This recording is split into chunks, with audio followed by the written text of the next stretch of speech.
You know, usually when we talk about a medical diagnosis, there's this expectation of, well, precision.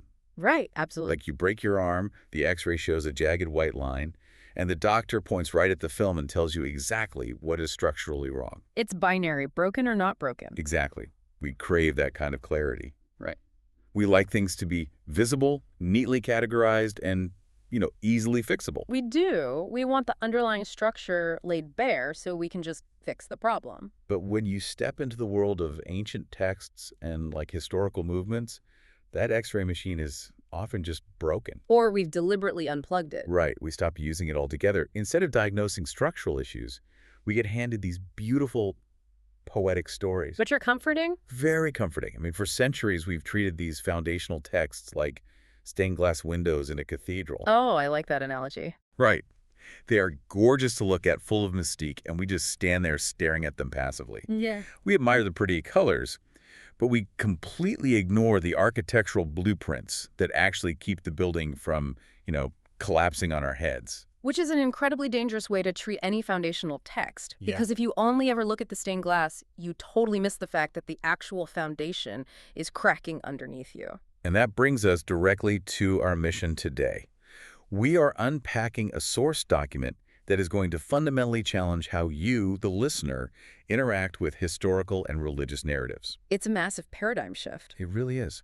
We are diving into a specific lecture from the Toluid Islam Digital Audio Archives, Lecture 113 to be exact. Yes. And the text we're putting under the microscope today is the opening of Surah Maryam, specifically Ayat 1 through 7.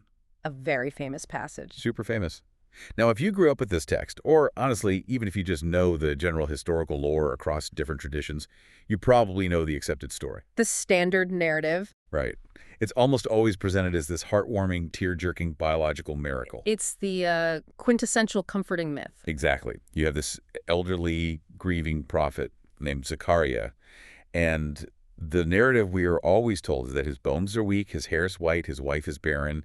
He's basically at the very end of his life. Staring down his own mortality. And he prays in the dark for a child. And then, miraculously, he is granted a son. A scientifically impossible birth. Yeah, just to comfort him in his old age. We read that, we feel this nice sense of awe at the divine mysteries of the universe. We close the book, and we just move on. Right, but that traditional framing, that whole miraculous old age baby story, is actually a massive problem. Wait, a problem? According to the analysis in this lecture, yes, it is a lazy mythological placeholder. Hold on. A lazy placeholder. We're talking about a narrative that, billions of people revere as a testament to faith. I know. Calling it a placeholder is a pretty heavy accusation. It is a very heavy accusation, but the source material really backs it up with rigorous linguistic and historical evidence. Okay. What the lecture argues is that human beings have this terrible, innate habit of inserting comforting magic tricks into texts to mask advanced, highly logical laws of social physics. Social physics. Yeah. When you actually analyze the etymology of the Arabic used in these verses, and when you place it in the historical context provided by the broader narrative, the biological miracle theory just falls apart. Wow. This isn't a story about reproductive biology at all. It is a highly classified blueprint for rescuing an endangered ideological movement from total extinction. Okay, let's unpack this, because you're suggesting that we have taken a rigorous, high-stakes institutional crisis, something akin to like civilisational collapse, and we've watered it down into a bedtime story about an old man wanting an heir to his estate. That is exactly what has happened. So our goal today is to strip away those passive mystical elements. We're looking for the socio-political physics underneath. But to do that, the source material tells us we have to start a bit earlier, don't we? We do. We can't just jump straight into Zakariyya's audit. We have to understand the disease before we can actually understand the cure. So what's a disease? Well, it's a crucial starting point for you to comprehend why Zakariyya is in such a state of emergency. You have to understand the natural life cycle of ideological movements. Okay. The source spends a significant amount of time establishing this framework. It presents this historical pattern that every revolutionary movement eventually falls victim to. And it uses that contrast, right? The cave versus the shrine. Yes, it's a brilliant contrast. So the cave, this refers to the Ashab al-Kaf, the people of the cave. Exactly. The traditional story there is also usually painted with a very mystical brush, right? Young men who go into a cave and magically sleep for 300 years to escape a bad king. which, again, the lecture completely deconstructs. It strips away the magic. So what actually happened? When early generations of ideological revolutionaries faced an oppressive, tyrannical regime, a status quo that controlled the wealth, the military, the public narrative, they couldn't just fight them in the open streets. Because they were totally outgunned. Right. It would be suicide. So they went into the quote-unquote cave, but this wasn't an act of passive hiding. It wasn't just finding a quiet place to take a nap and hope the bad guys went away. No, not at all. It was a strategic retreat. Like a war room. It was a literal war room. Going to the cave meant going underground. It was a highly active, incredibly dangerous intellectual and tactical endeavor. So they were organizing. Yes. These vanguards went off the grid to plan, to organize, to build their strength, and to basically formulate a strategy to overthrow the oppressive regime. Wow. The cave represents the intense, sweat-soaked, active struggle of a nascent ideological movement. Okay, so the cave is essentially guerrilla warfare. It's the underground resistance. Exactly. But the source points out a pretty tragic irony in how human history unfolds from there. Right. It's the inevitable cycle. Because eventually these revolutionary movements succeed. They do the hard work, they bleed, they overthrow the oppressive regime, and they establish a society based on their ideological principles. They win. They win. And then time passes. Right. Generations roll by, the original revolutionaries die, and their descendants inherit the success without ever having to participate in the actual struggle. And this is where the pivot happens. This is where the movement begins to rot. Because what do those descendants do with the legacy of their ancestors? They take those strategic caves, those active war rooms, and they turn them into monastic shrines. Yes. The source uses the specific Arabic term rabbaniyat. Which translates to monasticism, right? Yes, and rabbaniyat is the death knell of an active ideological movement. It is the process where the fierce struggle for socioeconomic justice is completely replaced by passive worship. So they stop fighting for justice and just start praying to the people who did. Exactly. The descendants look at the founders of the movement and say, oh, look how holy they were, look how great they were. And instead of continuing their work, they just build tombs over them. They light candles. They turn the revolutionary into a saint, and they reduce the complex ideology to a series of empty chants. There is this vivid anecdote in the source material that perfectly illustrates the absurdity of this decay. It talks about a modern-day archetype of this passive religious figure, the Hazrat Sahib. Ah, yes, the pampered holy man. It's almost dark comedy, honestly. You have this modern holy man sitting on a plush cushion surrounded by a court of utterly devoted followers. Right. And this figure is considered so spiritual, so elevated above the mundane reality of the physical world, that he won't even lift a finger to swat a fly away from his own face. He just sits there. He just sits there. Yeah. And he doesn't have to swat the fly, because his followers are literally competing with each other to wave the flies away for him. It's absurd. They actually believe that by fanning the flies off this pampered guy, they are earning spiritual merit for the afterlife. It is the ultimate manifestation of institutional decay. What the lecture is highlighting here is the staggering psychological shift in the population. It's a huge drop-off. You go from a vanguard of critical thinkers who are actively plotting the downfall of empires in a cave to a society of sycophants who think swatting a fly for a guy who refuses to work is like the pinnacle of human achievement. It's pathetic, honestly. It is. But the source material doesn't just mock this. It uses it as a stark contrast to define what true leadership actually looks like. Right. It brings up historical vanguards, specifically citing the historical figure of Jesus as an example of an active revolutionary, just to show how far the Hazrat Sahib model has fallen. Because the true prophets, the actual vanguards of these movements, were never passive saints sitting on prayer mats waiting for the universe to magically fix things. The lecture emphasizes that figures like Jesus were market disruptors. They walked in the greedy streets. They challenged the political and economic monopolies of their time. They got their hands dirty. Very dirty. They operated on the fundamental rule that no bearer of burdens shall bear the burden of another. Meaning there's no spiritual free ride. Exactly. You carry your own weight, you do your own work, you don't have someone fan flies off you. And there are severe consequences for living that way, right? The text specifically points out that because Jesus was an active threat to the established order, because he actually challenged the wealth hoarders and the corrupt elite, He was betrayed for 30 pieces of silver. Yes. You don't get targeted by the state and betrayed by your inner circle for sitting quietly while people fan flies off you. Definitely not. You get targeted because you are dismantling the socioeconomic machinery of a corrupt empire. And this is the critical baseline for you, the listener. This contrast between the active, dangerous revolutionary and the passive, pampered shrine worshiper is exactly the crisis Zakariyya is facing. Okay, so bringing it back to Zakariyya. When we meet Zakariyya in the opening verses of Surah Maryam, we are not looking at a lonely old man in a temple. We are looking at the custodian of a revolutionary movement that has succumbed to Rabbaniyat. He's looking around at his organization, his leadership pipeline, and his society, and he basically sees a culture of fly swatters. Exactly. He sees that the active struggle for justice has been completely replaced by empty, passive rituals. Which means the movement is on the brink of ideological extinction. Yes. Okay, the stakes are set perfectly. We're looking at a systemic crisis. So how does the text actually convey this? Because if I pick up a standard translation of Surah Maryam right now, I don't see the words institutional decay or ideological extinction. You don't. I see poetry. I see cryptic letters and prayers for a son. And this is where we have to fundamentally change our relationship with the language of the text. The lecture argues that we have been reading a high-level systemic document through the lens of medieval superstition. Let's test that theory on the very first verse. The surah opens with 5 disconnected letters. Kaf-Ha-Ya-Ain-Sad. Right. Now, I'll be honest. Growing up, the prevailing wisdom on these letters, these huruf-i-muqatta'at, was that they were entirely mystical. Unknowable. Yeah, divine secrets. Some people even treat them like magic spells, right? Like writing them on amulets for protection. Are you saying 1,000 years of treating these as mystical mysteries is just wrong? The lecture argues it is worse than wrong. It is entirely contradictory to the stated purpose of the text itself. How so? Because the text repeatedly identifies itself as a clear, logical, and explanatory guide for human intellect.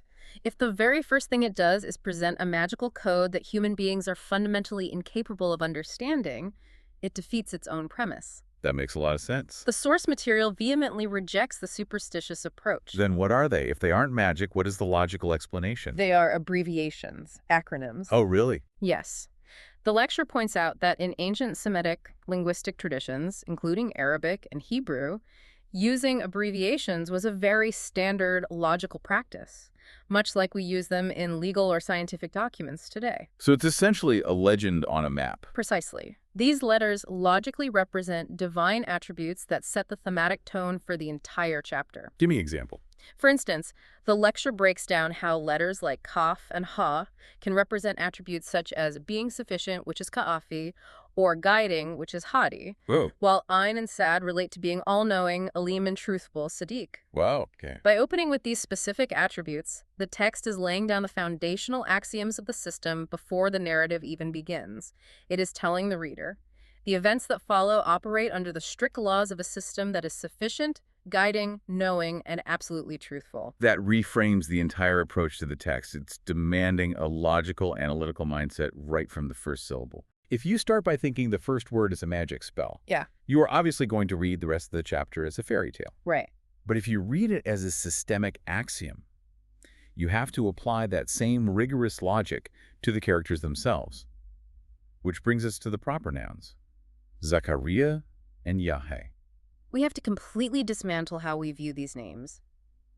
In a socio-political framework, Zakariyya isn't just a biological individual. The name represents the protective, institutional custody of truth. Okay. And the text gives him a very specific title right out of the gate, Abduhu. Which is pretty universally translated as his servant. Yes. And I have to push back here, because when a modern listener hears the word servant, they picture subservience. They do. They picture someone with their head bowed, someone meek, mild, and just taking orders. Honestly, that sounds a lot like the passive Rabbaniyat we were just criticizing. And that is exactly the cognitive dissonance the lecture addresses.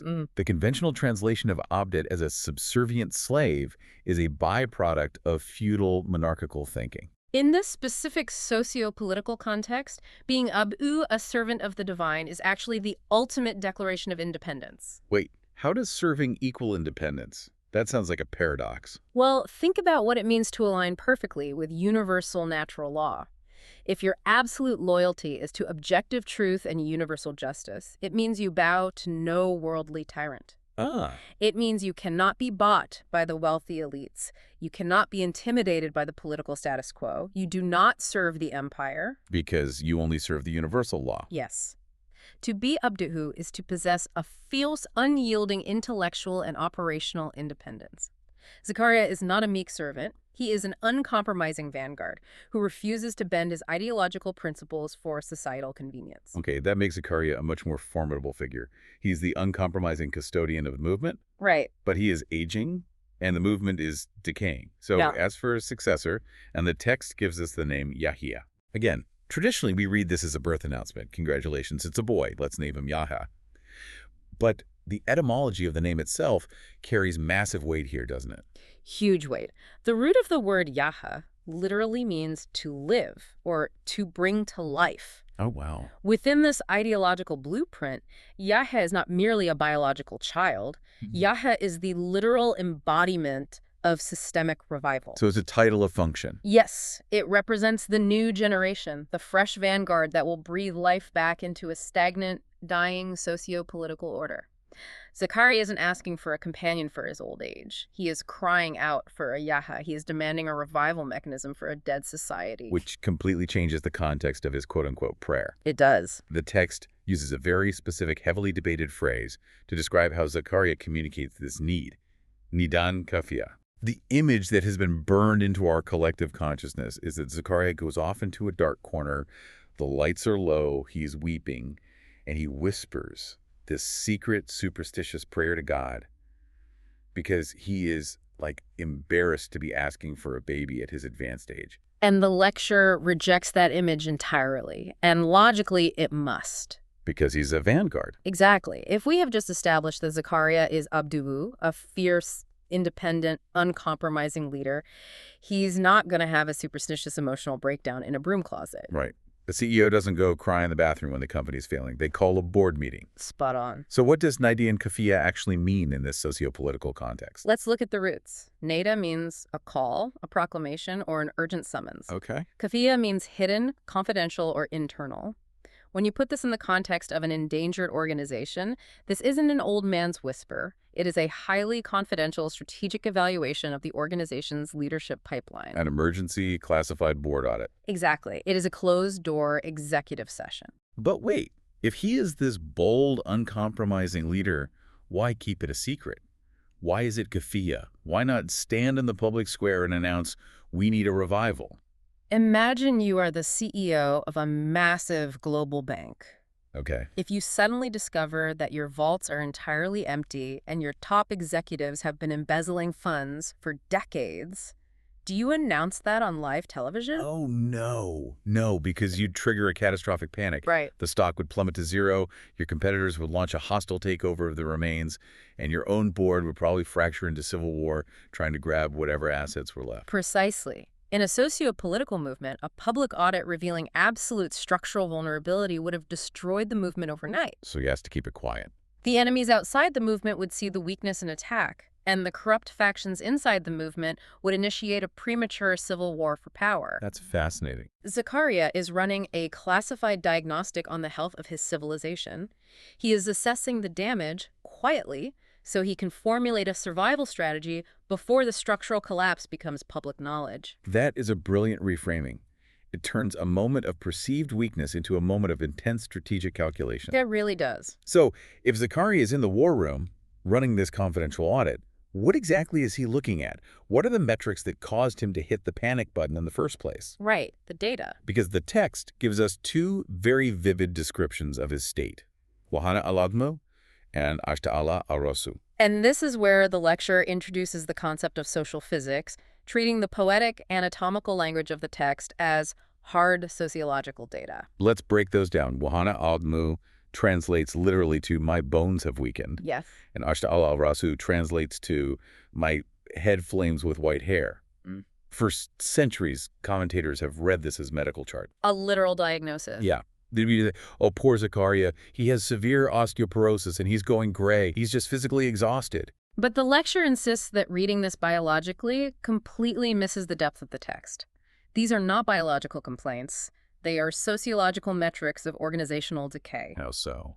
Well, think about the function of a bone in a body, specifically the backbone. The backbone is the core structural support. Without it, the body just collapses into a pile of muscle and skin. It gives shape, rigidity, and the ability to stand upright. Exactly. In an ideological movement, what is the backbone? It would be the core operational structures, the founding constitution, the integrity of the judiciary, the fundamental principles that the society was built upon. Yes. So when Zakariyya, acting as the custodian of the institution, says Wahana aladmu, he is reporting that the structural integrity of the civilization has lost its rigidity. Wow. The institutions are bending to societal pressure. The judges are taking bribes. The leaders are compromising core principles for political expediency. The bones are weak. The ideological spine of the movement is deteriorating. The society can no longer stand upright against tyranny. That is a terrifying metric. And then he pairs it with Ashta ala al-Rasu, the head flaming with white hair. Right. If the bones are the institutions, the head must be the executive leadership, the vanguard. Precisely. The white hair represents an aging, out-of-touch leadership, but it goes deeper than chronological age. Flaming implies a rapid burning out. So they're exhausted. The intellectual energy of the movement is exhausted. The leadership is burning out without having prepared a competent, capable successor to take the helm. They are running on fumes, coasting on past glories, much like those who built shrines over the caves. So you have a movement where the core institutions are structurally compromised, and the executive leadership is intellectually exhausted with zero succession plan in place. Total failure cascade. That isn't just a problem, that is a recipe for absolute disaster. Which brings us to the core philosophical engine of this entire lecture, and perhaps the most important concept for our listeners to grasp today, the law of requital. The law of requital, Muqatta'at, is the absolute foundation of this worldview. Let's define that clearly. In this text, the universe does not operate on divine moodiness.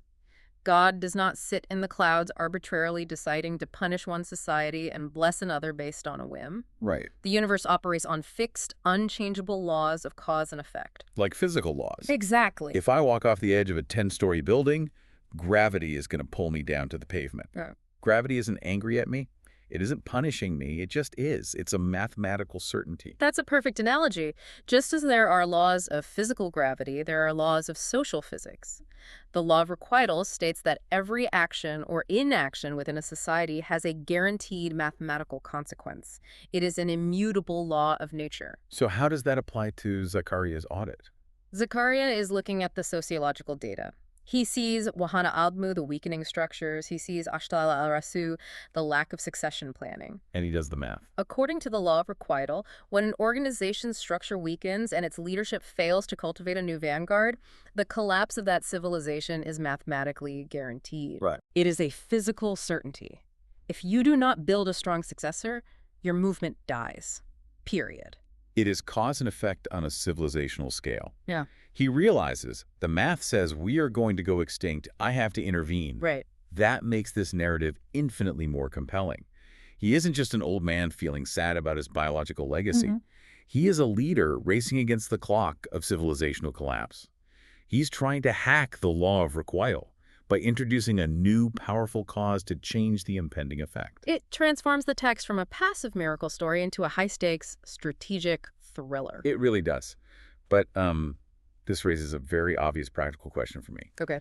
If Zakariyya is looking at this impending doom, and he knows the movement is going to collapse without a successor, why doesn't he just do what literally every other ancient king, pharaoh, emperor, and tribal leader did? You mean bloodline inheritance? Exactly. Just pass the baton to his relatives, hand the keys to the kingdom to a nephew, a younger cousin, a brother, whatever biological family he has. That is how ancient dynasties function. Honestly, it's how many modern political dynasties still function. Why is he acting like the pipeline is completely empty if he has family? And that question leads us into one of the most radical, disruptive elements of the text, because Zakariyya absolutely refuses to hand the movement over to his relatives. Really? Yes. This entire section of the narrative is a ruthless takedown of nepotism in favor of absolute meritocracy. Zakariyya introduces what the lecture calls the Mawali threat. The Mawali, meaning his relatives, his biological or institutional heirs? Yes. The text says that Zakariyya feared the Mawali who would come after him. Now, let's be clear. Zakariyya was not worried about who was going to inherit his personal property. Okay. He didn't care who got his house, his flock of sheep, or his bank account. He wasn't worried about who would be the chief mourner at his funeral. So what was he worried about? The phrase used in the text is yarithuni wa yarithumin al Yaqub, inheriting the ideological legacy of the ancestors, like Jacob. He's talking about inheriting the custody of the truth. Exactly.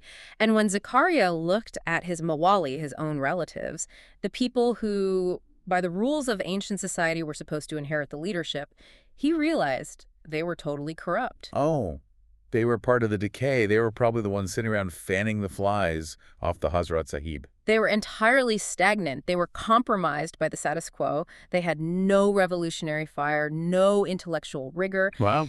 Zakariyya knows that handing a decaying ideological movement over to his biological relatives simply because they share his DNA would be the final nail in the coffin. It would accelerate the law of requital, not stop it. This is a massive paradigm shift. The lecture is highlighting the text's absolute demand for empirical evidence over historical comfort. It demands proof. Because as human beings, we have this deep-seated desire to believe that greatness is genetic. We want to believe that if the founder of a movement was a genius, the founder's children and grandchildren will naturally be geniuses too. We desperately want leadership to be a passive inheritance. Because it is easier. If greatness is genetic, we don't have to do the hard work of identifying, training, and testing new leaders. We can just wait for the king's son to grow up.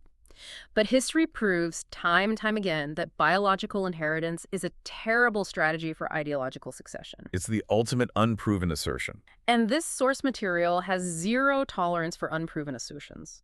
True ideological succession cannot be left to random genetic chance. Ever. The lecture pulls some incredibly striking, irrefutable examples from the broader textual universe to prove this rule. It utterly dismantles the concept of holy bloodlines. Let's talk about those examples because they shatter the whole biological destiny myth. Take the story of Noah, a massive historical and ideological figure. He stands essentially alone against a completely corrupt society. Right. But his biological son did not inherit his father's ideological mantle. Why? Because the son didn't meet the meritocratic criteria. He wasn't on board. He was not aligned with the movement. In fact, he sided with the Akhenaten. The text explicitly separates biological lineage from ideological succession. The son of a prophet does not automatically become a prophet. Blood means nothing if the ideology doesn't align. And the reverse is true as well. The text brings up Abraham. Abraham is considered the patriarch, the ultimate vanguard of monotheistic revolution. Yes. But who was his biological father? An idol carver. His father was a primary architect of the very oppressive superstitious system that Abraham was fighting against. Exactly. His father was fundamentally, diametrically opposed to everything Abraham's movement stood for. Which proves that greatness does not flow predictably up or down the family tree. Prophethood, or in this secularized context, the capacity for systemic leadership and justice, is not transmitted through DNA. It requires something else entirely. It requires conscious alignment. It requires intellectual validation. You cannot just be born into the custody of truth. You have to earn it through your actions, your choices, and your merit. Okay, here's where it gets really interesting for me.